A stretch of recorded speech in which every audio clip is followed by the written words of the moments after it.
Making tortillas is not as simple as everyone makes it out to be. I see a lot of videos online that say, do this, this, this, and this, and there you go, you have perfect tortillas.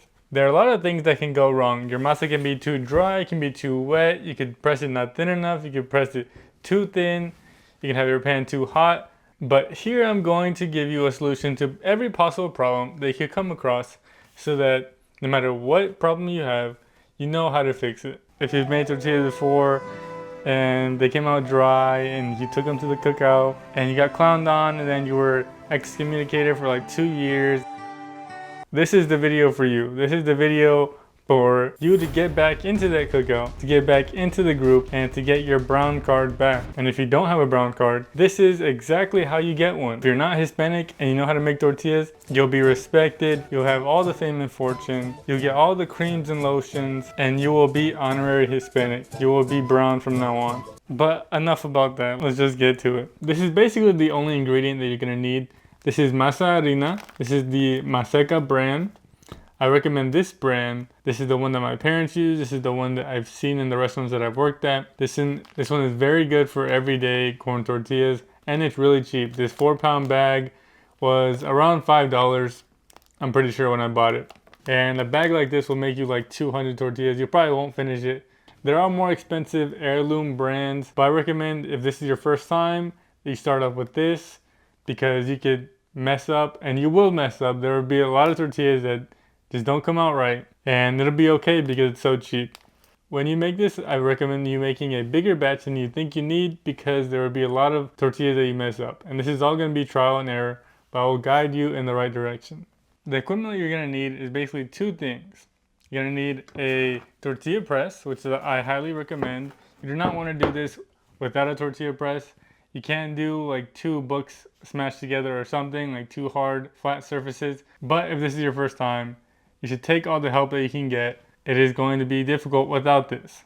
The brand that I recommend is this Victoria brand cast iron tortilla press. And I would stay away from the really cheap aluminum tortilla presses because those can warp or bend when you press it too hard, and they will get you very inconsistent results. Also, with the tortilla press, you are going to need plastic bags. These are the grocery store produce bags, and this is the standard for plastic bags whenever you do this. Everyone that makes tortillas uses these bags. I've seen people use Ziploc bags or other bags, but these are the standard. You can do it with other ones, but it just won't be as easy. And I just took it and cut it into around about the size of the tortilla press. The other thing that you need is a clean kitchen towel. This is where you're going to be putting the tortillas. And if you don't have one, that's fine. You could use a plate or a bowl with napkins. But you're going to need something like this when you put your tortillas because they're going to need to steam. They're going to steam themselves the rest of the way when you stack them. And you need something to absorb the excess moisture. Every Hispanic household has these. This is one that I think my wife's grandma made us, I'm pretty sure. If I'm mistaken, then my wife is going to yell at me when she watches this video. And the last thing you're going to need is somewhere to cook it on. I recommend a cast iron pan because the temperature that you want the pan at is pretty hot. And you can use nonstick, but Teflon degrades at around 500 degrees Fahrenheit. And the temperature of the pan when you're cooking tortillas is going to be around 450. I don't have a surface thermometer, but if I remember back to when I was doing it at a restaurant, the flat top was set to 450, I'm pretty sure. So if you use nonstick, just be wary of that. You can turn it down a little, but the cooler that you cook it at, the longer the tortillas are going to take. And if you're doing it in one pan, one at a time, it's going to take a pretty long time. You can use these cast iron skillets, or you can get like one of the cast iron griddles, and that works even better.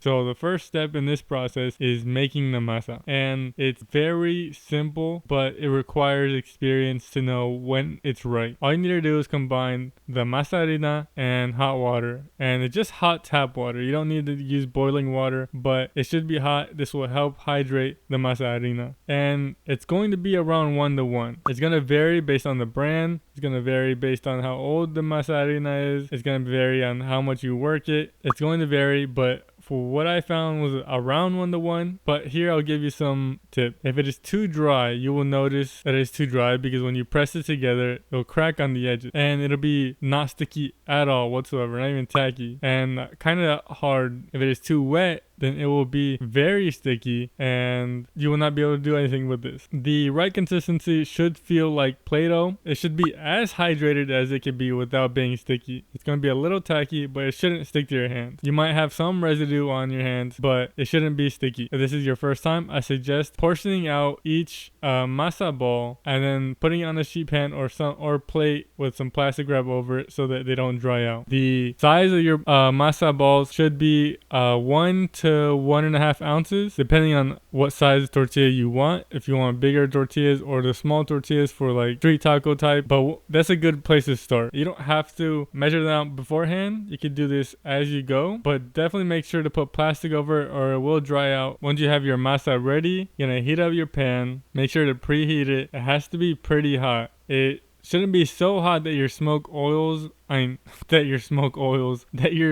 oil smokes like right away into nothing, but you should be able to tap it and it should feel very hot, but you shouldn't burn yourself right away. And also it shouldn't be cold where you're comfortable touching it for longer periods of time. It's around medium. All right, when we're pressing the masa, you're gonna put down one piece of plastic and then the masa ball in the middle and another piece of plastic on top. Do not forget to put the plastic. Do not forget to put the plastic.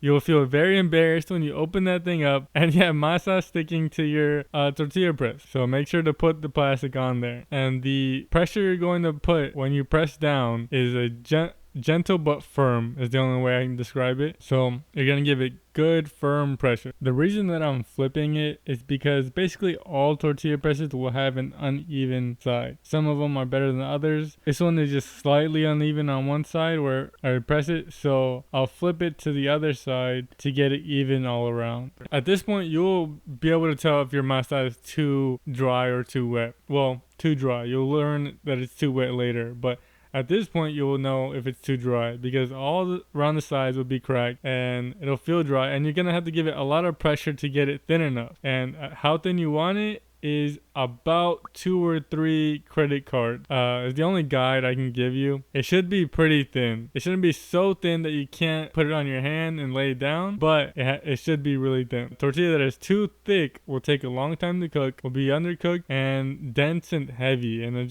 you'll be able to tell that it was too thick when you cook it. But you're gonna give it firm but gentle pressure, or gentle but firm, whichever one you like. And before you put this on the pan, make sure if you're using a cast iron pan that isn't well seasoned, and even if it is well seasoned, I suggest putting a tiny drop of oil on it and wiping it clean with a napkin just to make sure that it doesn't stick. You don't want to fry your tortilla. You don't want to put like heaps of oil, but just a little very thin coat of oil will go a long way. And you can do this as you go. After every tortilla or every other tortilla, you'll need to put a little bit of oil if your cast iron isn't well seasoned. So to put the tortilla on the pan, to lay the masa on the pan, is a technique that is not described enough in most videos. It is seen as very easy, but it can quickly go bad.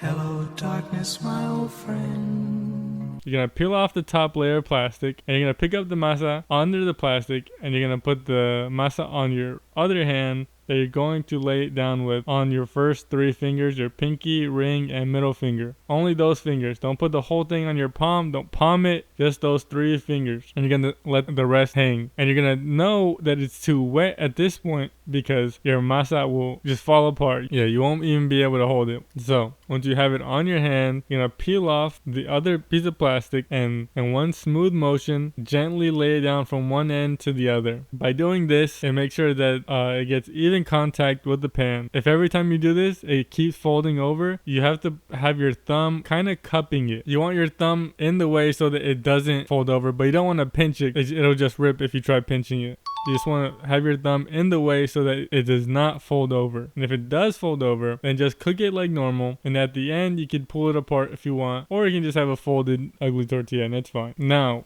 We're gonna cook this in 3 stages. The first stage, after you lay it down, is the quickest stage. It's gonna be around 10 to 20 seconds that you're gonna cook it at this side, depending on how hot your pan is. And a lot of people say the edges will dry up. If that works for you, then that works for you. I'll be pushing them to see if they move. And if they move, they're ready to flip. Sometimes they will get little pockets if your pan is too hot, and they will stick on those spots. Don't be worried if it's not moving. Just like try shaking it a little bit, try pushing it a little bit. It will move if your pan is well seasoned. And then you're gonna flip it. So 10 to 20 seconds on this side, push it to see if it moves, and then you're gonna flip it. This step is crucial. If you cook it too long, they will not puff up later, and you don't have to worry about cooking it not enough in this stage. As long as you can like pick it up and flip it without it ripping, then you're set. And this is the second stage. On the second stage, you're gonna cook it a little bit longer. It's gonna be around 45 seconds to a minute, and you want this side completely dry. If you don't cook it long enough, it won't puff. So about 45 seconds to a minute, and at this point, it should be very easy to flip. You're gonna flip it, and this is the third stage. If you feel that that side is not completely cooked, not completely dry, then just flip it back and let it cook all the way. But make sure that it is completely dry, and then flip it at the third stage. This is where you're gonna get the puff. You're gonna give it a little nudge. You're gonna poke it in the middle, give it a little wake up call. Wake up. And it should puff up. If you did everything right, it should puff up. And even if you did everything right, sometimes it won't puff up. It's like a 80% thing where 80% of the time it'll puff up. And if you get yours to puff up 100% of the time, and you should be teaching this, and you can teach me, don't be discouraged if it doesn't puff up. If all your tortillas aren't puffing up, then there's probably something wrong in your masa. It's probably too dry, or you're not pressing it thin enough so it's too thick, or your pan isn't hot enough. And you're just going to cook it on this side for about the same amount of time as the second stage, 45 seconds, until it starts getting some color. It depends on how hot your pan is. When you see some color, you can take it off, and you're going to put it in your clean kitchen towel so that it finishes steaming. And once you stack all the rest of the tortillas on there, they will continue steaming and cook all the way. And this is a very important step. You know you made a good tortilla if you can crumple it up in your hand, and then it'll go back to its original shape. So there you have it, guys. Fresh homemade corn tortillas. There are many uses for these. This is an essential skill to have, especially if you're Hispanic. You'll get clowned on if you don't have this skill. And you will never get married. You will never get married if you don't know how to skill. That's a thing in Mexican culture, that once you know how to make tortillas, you're ready to get married. So I should tell my wife that I'm ready to get married. I'm a small channel, and I only have one goal, and that is to make $1 off of this channel. So if you can help me out by sharing this video, by liking this video, that would do a lot, and you'll help me immensely. And I really appreciate you taking the time out of your day to watch this video. And I hope to make even better videos in the future, even more informative videos in the future. And so for the next few months, that's my goal. And I appreciate you guys. Thank you so much for staying to the end. And I'll see you next time.